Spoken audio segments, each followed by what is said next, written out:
শান্তি। আমরা এই মুহূর্তে রয়েছি কামারগেড়াতে সুমিত্রা মাতার বাড়িতে। আজকে ঝান্ডা তোলার প্রোগ্রাম রয়েছে বিশেষ। তো আসুন, আমরা দেখতে পাচ্ছি সুমিত্রা মাতার বাড়ি।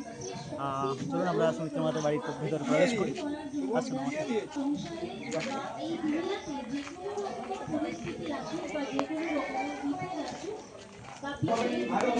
এই মুহূর্তে সুমিত্রা মাতার বাড়িতে ঢুকছি। এটা দরজা খুব সুন্দরভাবে সাজানো হয়েছে রজনী ফুল দিয়ে।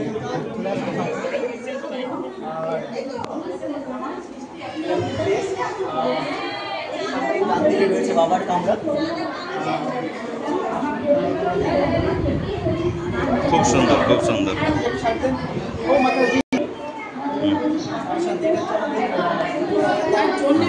বাড়িতে রেডি হচ্ছে সমস্ত ভাই বোনেদের দেওয়ার জন্য আমাদের প্রোগ্রাম চলছিল। ঠিক আছে, আইটেম রয়েছে, ফ্রাইড রাইস রয়েছে, পকোড়া রয়েছে, সান্তুয়া রয়েছে, ভোজন ডিপার্টমেন্ট, কাবলি ছোলা ঘুগনি রয়েছে, কাবলি ছোলা, কাবলি ছোলা পনির, অনেক কিছু আইটেম। তাহলে ফ্রাইড রাইস, কাবলি ছোলা,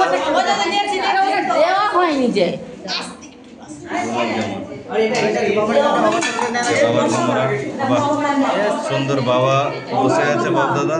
আর এদিকটাতে একটু এগিয়ে আসুন আমার সাথে। সঞ্জয় ভাই, তাই তো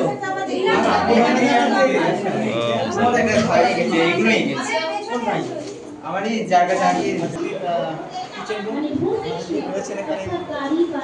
ওম শান্তি, ওম শান্তি। এদিকে মাস্টার রুম, খুব সুন্দর বাবার ঘর একদম। চলো, বেলুন দিয়ে সাজানো হয়েছে, কত সুন্দর।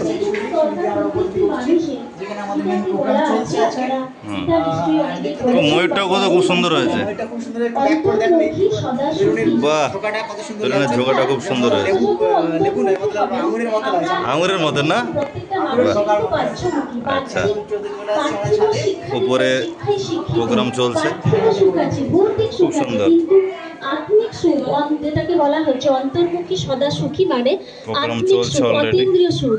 তো সেই সুখের জন্যই হচ্ছে, সেই সুখ যখন আপনি অনুভব করতে পারবেন, তখন আপনার কাছে এই ভৌতিক সুখ বা পার্থিব সুখ পুরোটাই ফিকা হয়ে যাবে। আপনি অট্টালিকায় থাকলেও যেরকম সুখ শান্তির অনুভব করবেন, আপনি কুড়ে ঘরে থাকলেও ঠিক একই সুখ শান্তির অনুভব করবেন। দুটোর মধ্যে কোনো পার্থক্যই আপনি খুঁজে পাবেন না। কেননা সেই অতীন্দ্র সুখ শান্তির অনুভব এই দুনিয়ার মানুষের কাছে নেই। কোনো সাধু, সন্ন্যাসী, গুরু কেউই এই সুখ শান্তির, অতীন্দ্রিয় সুখ শান্তির পরিচয় বা এই সুখ শান্তির খোঁজ আজ পর্যন্ত দিতে পারেননি।